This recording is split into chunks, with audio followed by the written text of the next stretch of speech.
Hi everyone, welcome to Everyday. My name is Dee, and today we're going to be jumping right back in to PlayStation VR Worlds, which is the same title I checked out last time. It's a collection of kind of 5 little mini games or small games that are put together on one disc to help introduce the PlayStation VR to people who bought it. It comes free with it.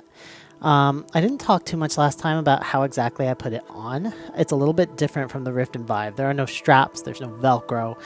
There's this button on the back that you push, and you use it to pull this strap out.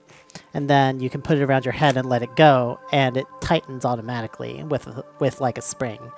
And then there's this button on the bottom of the front part here that you can use to adjust how far in front of your eyes it is. And if you need to make space for glasses, that's really easy. You pull it out. If you want it close to your eyes, you pull it back. That maximizes your field of view. So I think that's going to help ensure people get the highest field of view experience that it can offer without having to make a lot of difficult adjustments. So that's cool. I'm not a big fan of how they do the headphones. So like with the Rift, like it just has headphones that go over your ears, and they just go down over your ears, and there you go. Whereas with the PlayStation VR, it has a little brick in the cable that you plug your earbuds into that come with it. And then you put the earbuds in your ears after you put the headset on. And it's okay because this brick is high enough on the cable that it creates slack on the earbuds cable, so it's not always trying to pull out of your ears, which is really nice. And they do make the left one shorter than the right one, so you can tell which one is the left one, and so that you can like have this cable on the left hand side, and it makes sense, but it's still not quite as immediate and convenient as the Rift. So I'm going to go ahead and jump in here. I've already started the experience, so I'm just going to hit my start button to get back into it.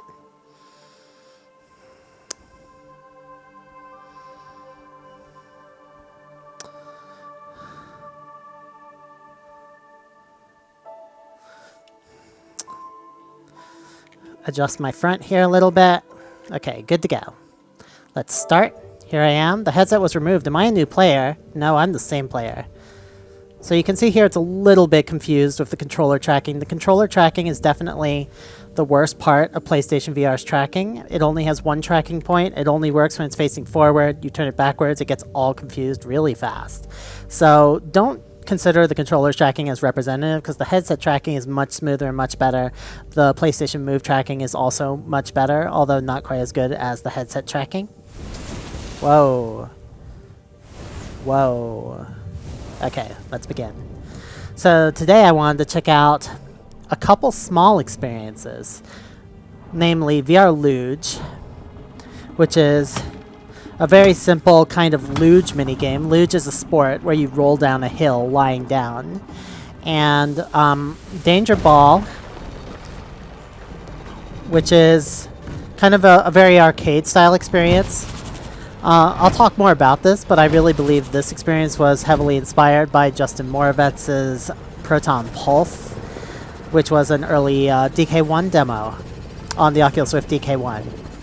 So I think I'll jump into this one first, because I do actually enjoy this one a bit more. So it has Tournament, it has Score Attack, it has Quick Play, 3 modes. I'll start out with Tournament. This is the standard mode. You just play for as long as you can.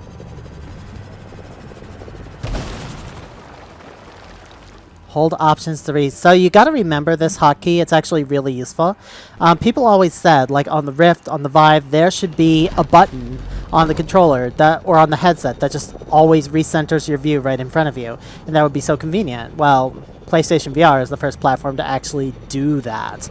You just hold the options button, which is this little button over here, and there you go. Now you're recentered. You can do it in any experience, anywhere. It always works. It's really nice to finally have a uniform button for that. Alright, here we go.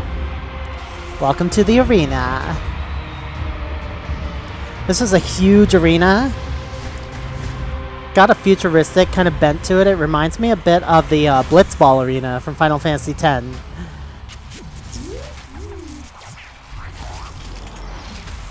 There's some beautiful, beautiful animations that assemble the arena and assemble the the area with the bricks. I really like the animations when the ball hits the sides and tears some of the tiles off. It shows a lot of attention to fidelity and stuff. And it still has a lot of that arcadey aesthetic where there's a lot of bright colors, a lot of glowing, a lot of this electronic music. Woo! First point! I usually do fine on the initial levels. It gets a bit harder as you go. I don't think you can actually win this game. I think it just gets harder and harder. Okay. Come on. Give me your worst. I think that you could do like special maneuvers in this game, but I'm not very good at them.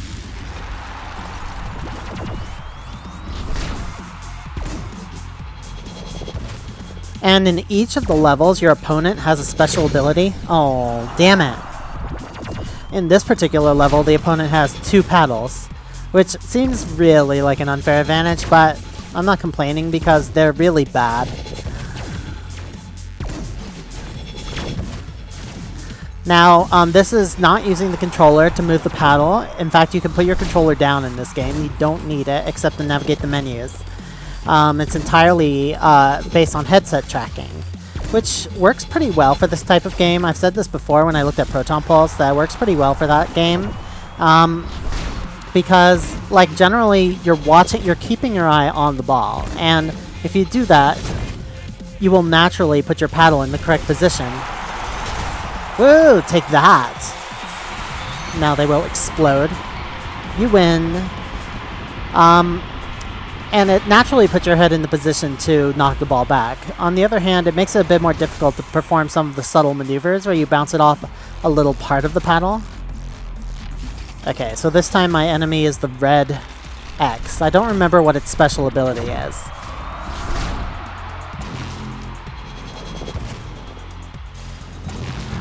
Whoa!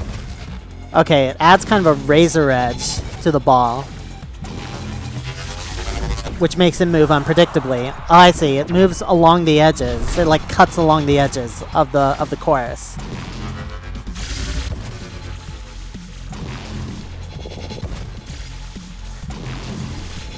Kind of like a buzzsaw.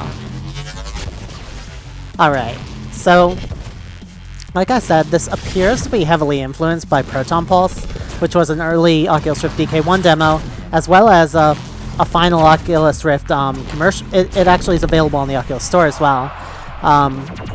And it really embraced the arcadey style. It used this kind of paddle, like using head tracking to move your paddle. It had this arena where the arena goes down in front of you. Well, damn, I'm not doing so good. And some of the levels even had, like, I don't remember if they had... It was more of a Breakout clone. This is more of a Pong clone. So they're not exactly the same game. This one also has more... This one has, like, destruction of the walls and the environment, but it's purely decorative. It's not really serving much of a functional purpose in the game. So in this game, the main hard part is beating the AI at the other end, whereas in Proton Pulse, the challenge was to break all the blocks. Oh. Why am I so bad? I was not this bad at this last time I played it. So, I would like to at least get to the 3rd level, show you another one of these abilities that the opponents have. And I think there's going to be a lot of examples of this kind of convergent evolution in VR designs. Like, I don't even know for a fact that this was, like, that the designers of this game had ever seen Proton Pulse. They might have just independently come up with the idea of having the channel in front of you, because it's kind of a natural thing to do, to have the ball bounce toward your face and then back down, and to take advantage of the stereoscopy and the depth perception to clearly see the whole channel from the top. Alright, now I'm doing okay. I was just a little rusty at first, but I'm fine. Oh yeah, block that, why don't you? Oh, this is ridiculous. Okay, as the walls break away, I think it's the special attacks of the opponent get less effective. Come on, come on. Okay. Getting there, getting there. So I mentioned I picked up a Game Capture HD60 Pro to record this game footage and from Elgato, and I did not like the previous Elgato products that I had for video recording. This one's much better. It's actually a PCI card I install in my computer. Damn it! Did I seriously just lose that level? The second fucking level. Oh my god. Alright, well here's what game over looks like. Okay, I'm gonna go into select game mode. I'm gonna go to score attack. So I haven't tried this game mode before. I don't know what it's all about.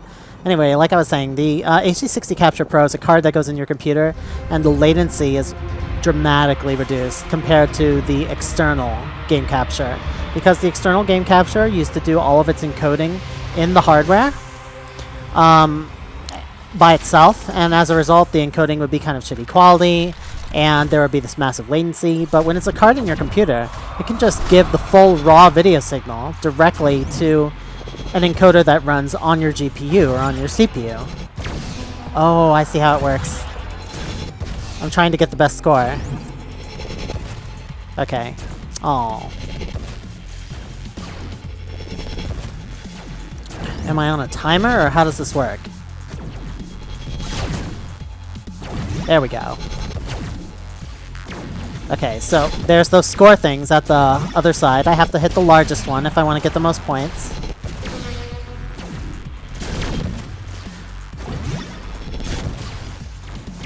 I'm doing okay. I feel like somewhere in the world there's got to be someone who's played this game a ton and they're just way better than me. They just rack up the points in this game. Okay. Oh, I didn't want the 10. Fine. I don't like this quite as much as the other mode. It's a little bit more basic. Not as many interesting effects going on. But it's still fun.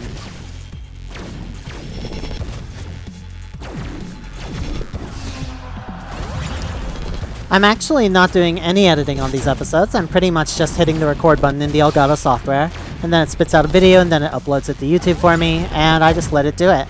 And so there might be some parts in this where like I get a little bit stuck, or things get a little bit slow, and since I'm not editing, those are just going to be left in for now. I might start editing these videos a bit more later on. I'll just see how I feel about it. Anyway, so come on. So it seems like when the ball starts going really fast, you start to get a lot of these speed effects where you see like more trails on the ball, you see more spin on the ball, and you hear more of the sound effects. Okay, 1 life left. Let's see what kind of score I can rack up. Come on. So it appears that like it doesn't actually matter if you like if you hit the 10s. It's actually not bad. All that matters is that you get as many points as you can before your life expires. So if you can keep the ball in play for a long time, it doesn't really matter if you hit the 10s or 20s.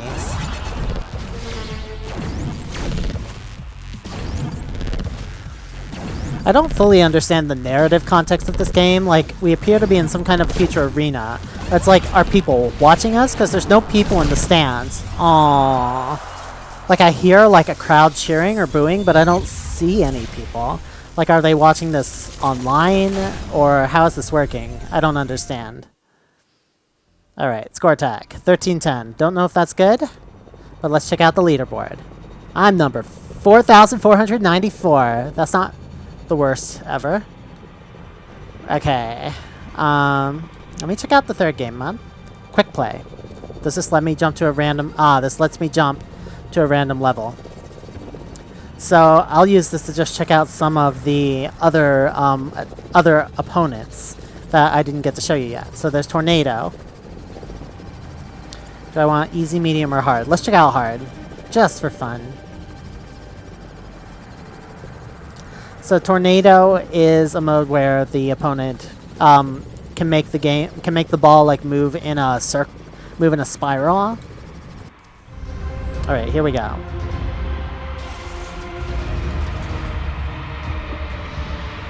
I don't know what that symbol means. Tornado. Here we go. Oh, maybe the triangle is who I am? I don't know. Okay, do your worst, Tornado. I think this is the one I lost to the first time I played this game, because it's pretty damn hard.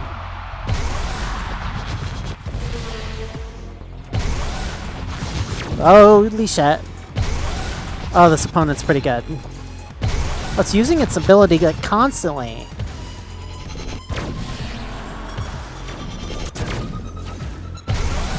Whoa! How can it move so fast? This is so not fair. There we go. I actually beat 1 point against it. Alright, do your worst, Tornado. Oh, hey! Oh, come on. That's like a curveball. That is not fair. Alright.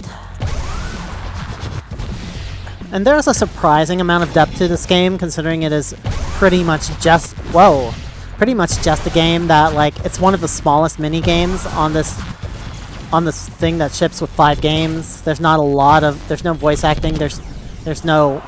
Like, there's no detailed AAA graphics. It's pretty much just a bunch of glowing lights, a bunch of cool animations, and some pretty good AI with some inventive creative abilities. But it's still, despite that, manages to be a pretty compelling experience. And I would definitely, if you have any friends who are like, whoa, damn it. If you have any friends who are into like arcadey experiences where there's, that require like quick reflexes, or if you have someone who doesn't feel comfortable with a gamepad and wants something they can play with just their head and nothing else, I think this is a great starting point. Because, like, there's plenty of, like, passive experiences where you just watch what's going on with your head, but this is a game where you actually play using your head motion. Whoa! And there's a fair amount of subtlety and mastery to it.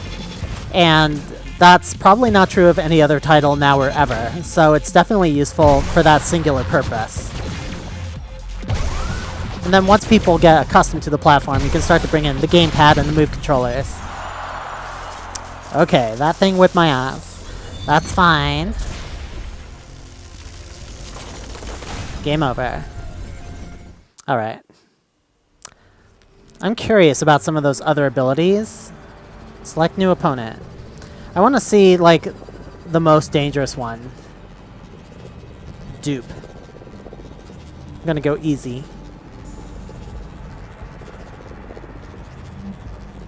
I'm not sure if those opponents are in any particular order. Okay. So here I am, triangle, with a notch, versus Dupe. I like the icons they made for each of them. Like, this might be taking place like in some future AI, some future thing where like I'm an AI and it's an AI, and we're doing an AI battle for millions of fans, and maybe the AI are like programmed by like competitive teams. I don't know. Ha, take that, Dupe. Whoa, it used its ability. Shit.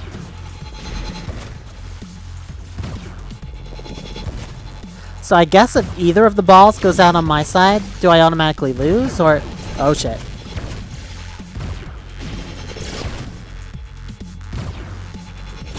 Oh shit. Okay. I kind of wish I could play with the other abilities. Like right now I'm just playing against opponents with different abilities. But I wish I had those abilities. And that we could have any ability versus any other ability. That would be way cooler. Okay, so what happens if I let one of these go out? Let's find out. Wait for it to dupe. There we go. That counted as a loss. I have to actually hit both of them back. That is so not fair.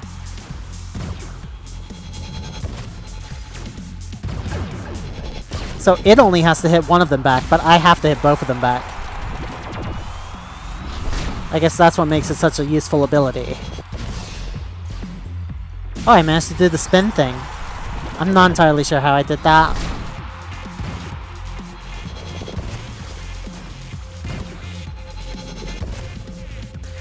I never figure out how I use my abilities in this game. Like, do I have to hit it on a particular part of the paddle? Does it just automatically happen after I build up enough energy? I don't really know how it works. Take that, duplicator.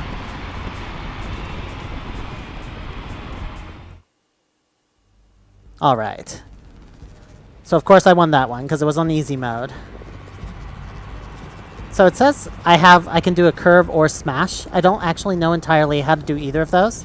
Maybe I have to move my head forward to do a smash. Maybe it senses that. Maybe I have to roll my head to do a curve. I don't know. I don't know how any of this works. I feel like there could be a little bit better tutorializing in this game, but I will figure it out eventually. For now, I'm going to switch games. And I'm going to check out the Luge.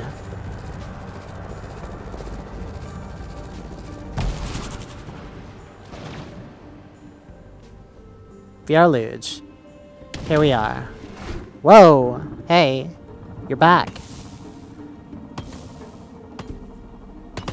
Okay.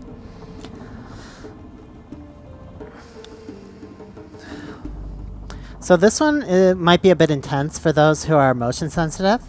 It's pretty much you're just like riding, you're lying down and you're riding through these various obstacle courses in very dangerous places. And you use rolling to steer, which is, again, this is like Danger Ball, a game that you control using no gamepad. I can put this away. It's controlled using only your head. So you tilt this way or this way. I'm not too fond. I've seen this kind of controls before. For example, in I can't remember what it's called. There was this game called Eden, or a game where you were like going through this peaceful garden and you could move left and right by rolling your head.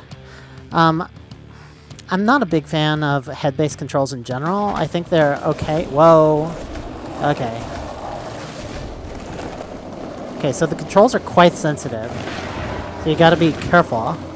There's a lot of vection in this game because you're so close to the ground. Like, if you've ever driven in a lowrider, you might have gotten car sick. And this is the same kind of effect where when you're really close to... Oh, shit. When you're really close to the ground, you tend to have more of your field of view in motion at a higher angular speed, and so it tends to make you feel at a higher risk of sickness than other types of experiences. Oh shit, oh shit. Okay, I'm fine. There's also the sudden collisions that suddenly decelerate you. Those don't help either.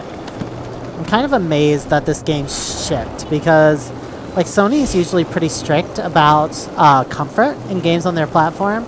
And this breaks a lot of rules. I would be interested to know if any of you out there are like kind of a little bit motion. Whoa! If any of you are a little bit motion sensitive or a little bit prone to VR sickness, and you tried this game, like, because I've got like an iron stomach, so I can handle. Whoa!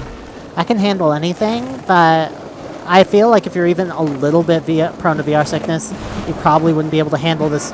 Whoa! This VR experience, because it's definitely feels to me like one of the hardest. So you'll notice if you ram into a car or something, you don't actually like immediately die, which is what would happen in real life. The car just... Whoa, I went under that one. That was freaky.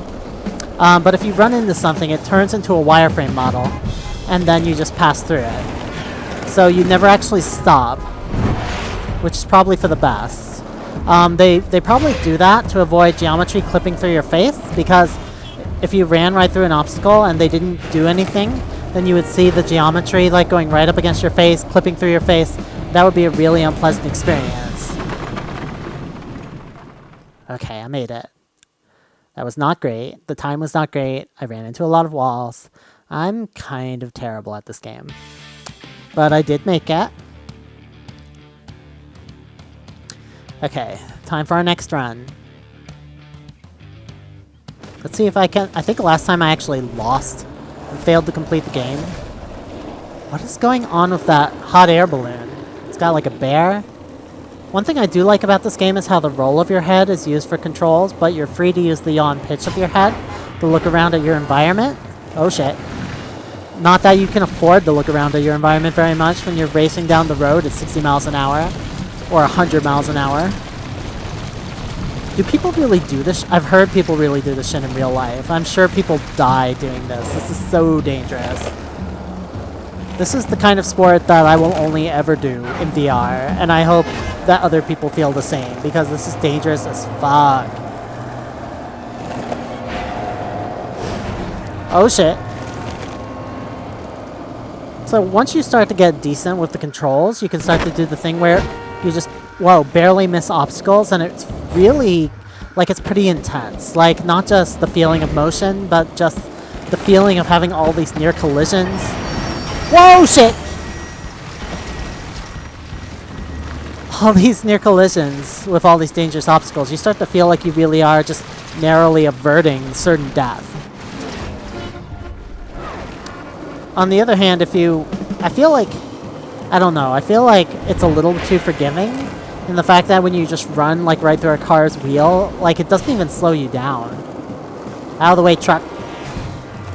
And I would feel like it was like when I play, like, you know, a typical, like, Mario Kart or VR futuristic racing game.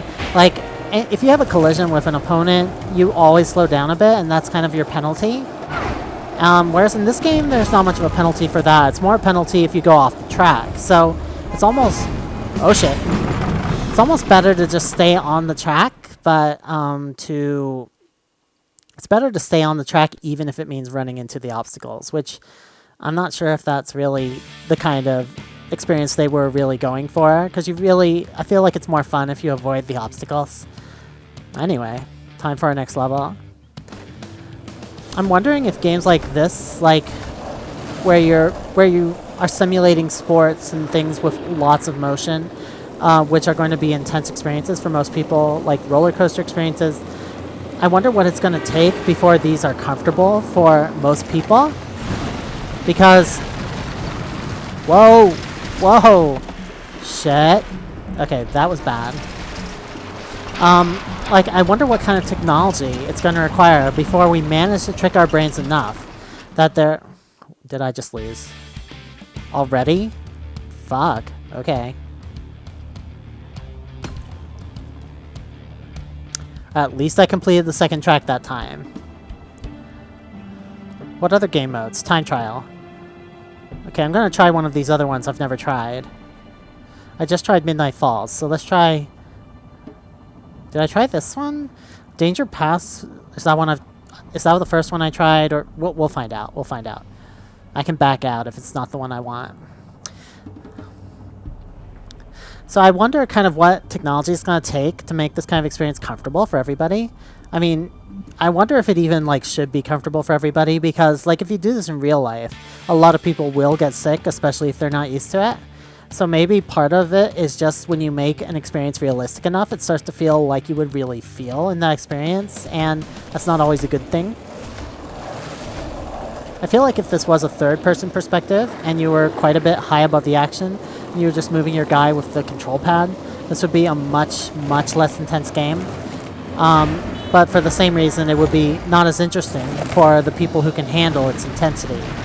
Maybe if there was a way you could change between the modes or select the mode when you start up based on your level of comfort, that would be better.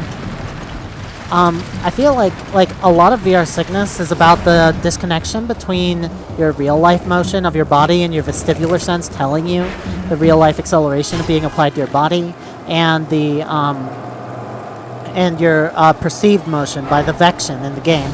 And to deal with that, I don't know if we can deal with that. There's like galvanic vestibular stimulation where they like apply electrodes to your ears to tell your vestibular sense what's going on. And that'll definitely, if they can manage to do that in a way that's not like actively dangerous and has the appropriate latency, then maybe that'll make this kind of experience better.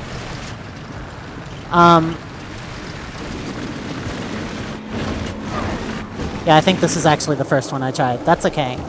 But I don't...